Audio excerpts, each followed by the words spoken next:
going on, everybody, and welcome back to the channel. I was sitting here, man, trying to get some work in, and took a 5-minute break because usually what I do is I'll work for a solid hour or two and I'll take a 5 to 10 minute break in between. It helps me keep my production levels up. Then I just thought, well, I might as well do a quick video, man.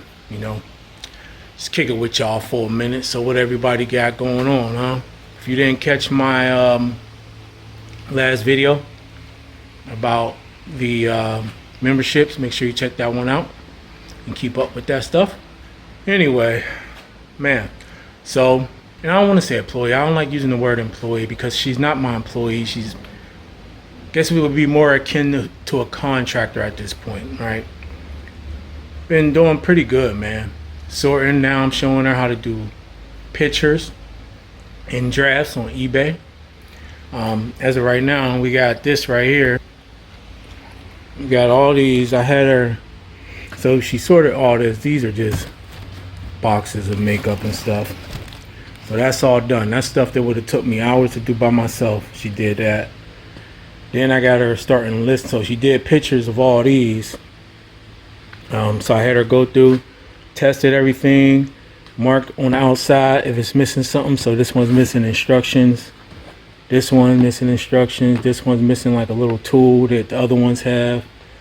So she already did the pictures. Today we are going to be doing drafts. I'm going to show her how to do drafts, and I've been teaching her about like how I batch tasks.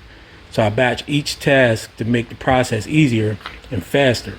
So that's why we batch these, and then when we do the drafts, we only got to do the one, then we create similar, and we can pretty much use that one similar for pretty much all of these, and then just change up some stuff in there.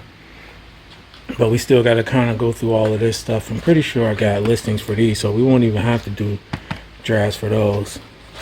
We got all this stuff here, all these water picks. Now these will all have to be tested, of course. You got all these water picks and different mouth things down there, all these ones. Then I think there's a bunch under there. All right, yep. And then there's some boxes down there. And besides that, I still got another room full of boxes at the other office of this same stuff. So there's a lot of that stuff. I didn't even realize how much it was until it actually got out. So I even had her categorize that because I said, look, go through, basically put all like items together, because when we create the drafts, it'll be easier for the process as opposed to going back and forth between different types of items. And then, so that's working out pretty good. Today we're going to be working on drafts, and she's pretty good, man. Once she get all that down, it's going to really help get things moving a lot faster. Then I got to get rid of a bunch of stuff. So I need to get rid of those 2 boxes of shampoos and conditioner that I've had for way too long. I mean, they've been trickling out here and there, but like it's time for those to go. I need to get rid of candles. So these candles actually have been selling. They're like, this is actually the only one that's really been selling, is the chamomile and cedar. I got some more over there, but then back over here, go over here, I got a whole box of them down here. These ones haven't been moving at all. So all that has to go. Then I have a box, see if I can get around here. This whole box of, it's like dog shirts and like silicone bowls. I need to get rid of that too. So all of that stuff, I am going to just go ahead and bulk sell that off super cheap. Pretty much fire sell it. I'm gonna put it up on Marketplace because I ain't shipping out all them candles, and I don't know, somebody can do something with that dog stuff. So those shampoos and stuff, I'm gonna just sell off the whole lot. You gotta take the whole lot for like 10 bucks. Just take them all.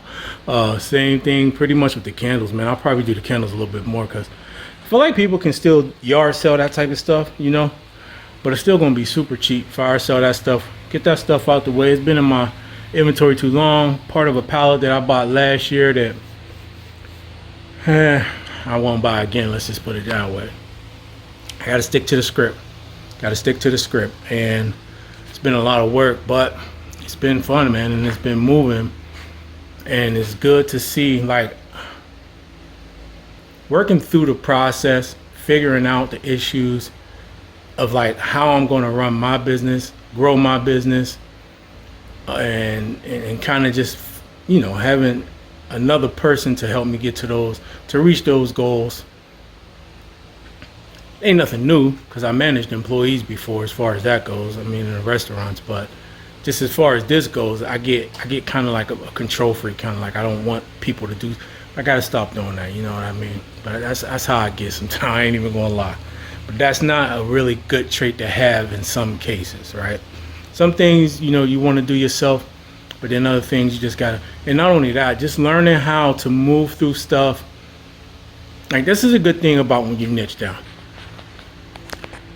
And I can't say this ain't so much for if you're buying items, like if you're one at a time and you going thrifting and all of that, so this wouldn't be exactly the same. But when you buy pallets and stuff like I do, you can't like hold on to stuff that you shouldn't hold on to. I think that's a mistake that people make. In fact, I know it is, because when I go through eBay, I see people selling stuff that I would have listed previously, but now I know it's not worth listening and it's not worth doing. And so I know now to put those types of things in lots. That comes with time and experience. But I think just as important for this type of model, when you're buying pallets, one important thing is to know what to sell as like an individual item and what to put aside in a lot. Even if you think it's worth something, you got to know like what types of items are going to sit and what types of items is just not worth the time. And it's okay, because you should be making your profit on the items that actually do sell. If you're not making your profit on those items, if you're not getting your money back and getting into the profit, then you are buying the wrong types of items, or somebody's getting out on you with those pallets. And so the rest of the stuff, it's just extra, a little bit of extra profit. So go ahead and sell that stuff off. Don't look at it as a per cost of goods per item. Once you get past like the profit, now I'm in the profit, and then it's just from there. And then it depends on, like, is you trying to turn and burn? Is you trying to hold? You already know I don't hold. I'm turn and burn. I need to get through this. My windows of how long I'm willing to hold inventory have shrunk dramatically over the years. And now I'm down to a 3 to 6 month period. And I know I had said a year before. I think that's a lie. I'm not. Only way something would sit for a year is if I totally forget about it. If I realize there's something sitting and it's over 6 months, I'm going to find a way to get rid of it one way or another. So I think that's important, is to be in tune with your business. Be in tune with your... My bad, I accidentally turned the video off. Be in tune with your business. Be in tune with your market. Be in tune with the things that are going on around you, the things that are going on these platforms, the changes that are being made. Take advantage of the tools that we have available to us, in whatever form that may come, and just continue to collab with people and talk to people, man. But the main thing is, don't get bogged down. Don't get stuck. It's crazy that people will pay $2, $3, $4, $5 on something, and then get stuck on, okay, the item is selling for $50, $60, but they don't want to take a $30, $40 offer. Now I can see maybe if you just listed it yesterday or a week ago, but like, don't get stuck on that. You paid $3, $4, $5, man. Somebody sent you a $30 offer, and it's been a few weeks or a month or two. Just take it and roll with it, man, and bounce and get something else. Get something else. You can't underestimate the power of getting that cash back and reinvesting it back into your business. You can't underestimate that. And I used to be in that phase where, and you know what I think? I think I was more in that phase when I was still working a job, because I didn't have as much, it wasn't as urgent that I move inventory because I had a job. So that's probably got something to do with it. So if you still work a job, then you might feel the same way, and you can afford to wait because you don't need the money. But for me, since this is my main source of income, I've gotten to a point where I realize, like, yeah, holding on to stuff is not in the game plan, right? We need to get rid of this, and we need to bring some profit in and keep the cash flow going, because we got things to take care of. But if you can cultivate that attitude when you don't need the money, your business will grow that much faster and that much more, and you'll learn that cash flow lesson early in the game, and I think that'll propel you even farther if you decide to go full time one day, which I don't necessarily think you have to. You know, I don't think that people need to go full time or even should go full time. I think that if you have the opportunity to work a decent job and do this on the side, this should be a vehicle that you use to stack your money, pile up your money, pay off all your debts if you have any, which we're in America, so most of us have some sort of debt. Get caught up on all of those things, and then maybe if you can save up a year's worth of salary or two, then maybe go full time. But don't be in a rush. Why be in a rush? You can use this to invest in your portfolio. You can use this to send your kids to school while you still work your job. I mean, there's all sorts of things you can do, man.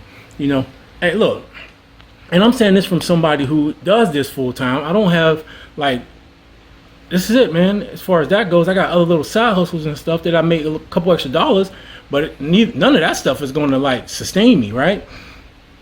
But I'm telling you, like, from that perspective of, if I had this mindset before I went full time, I don't think I would have went full time when I did. I'm not saying I wouldn't have still had done it, because I most likely would have still done it, but I would have waited a little bit longer, and I would have did some other things. I would have did some things differently, to be honest. As far as like how much money I had, which I had more than enough. I saved up a year's worth of salary. That wasn't the problem as far as like savings or nothing like that. I could have just took care of some other things and put myself in an even better position. If I would have waited probably another 2 years, I would have had a good amount of money saved up, y'all. I wouldn't have had a good amount of money saved up. So that's probably what I should have did. But I mean, you can't cry over spilled milk, and it wasn't necessarily a bad decision. I just, as I look back at some days and I think about it, and I say to myself, what could I have did differently? What would I have done differently if I had that chance again? I would have probably stuck out that job for another year or two. That was about. You gotta manage restaurants to know what I mean, though, man. Shit, it's crazy. You don't think rational when you in them environments. Trust me, y'all. But what I would urge somebody else today, if they was asking me about going full time, I would say, take your time, work your job, save your money, take care of things that need to be taken care of in your life, and don't rush it. Put yourself in a sweet position. Let yourself settle into what it is that you want to sell. Let yourself, like, you shouldn't go into this wondering still. Like, you shouldn't be like, it shouldn't be a how do I do this? You should have your feet firmly under you before you even think about going full time anything. You should be well established on this side of things, apart from any type of job. But also have fun with it, man. Have fun with it. Use it to bankroll your vacations. Use it to do things in your life that you might not have ever been able to do before, and you always wanted to do. To do things for your kids that you might not have been able to do, but you always wanted to do. That's what I would say. That would be my advice. Have fun, and use Reselling as a tool or a vehicle to make some of your dreams come true, man. Send your kids to college or something, and you ain't got to take it out of your personal savings. You ain't got to take it out of your 401k, or you ain't got to take it out of the money that's coming from your current job. There's all types of ways to do that. But as far as my business, I'm settled in. I kind of got my identity of what type of seller I am and what I want to do. I still have goals as far as where I want to be in the next 5 to 10 years. But right now, I mean, I don't have a lack of inventory's out there, y'all. Inventory's out there. It's been out there. And it's not that expensive either. There's some competition. Depending on where you're shopping at. And there's some changes to the market. There is. But it's out there. You got to keep looking. You got to always be. That's why you got to keep your ear to the ground, man. You got to always be looking. Because today's good source might be tomorrow's like bad source. And that can happen overnight. So stay focused. Keep working hard, y'all. Don't forget, if you got any questions, be sure to add. Make sure you subscribe to the channel. Make sure you join the channel.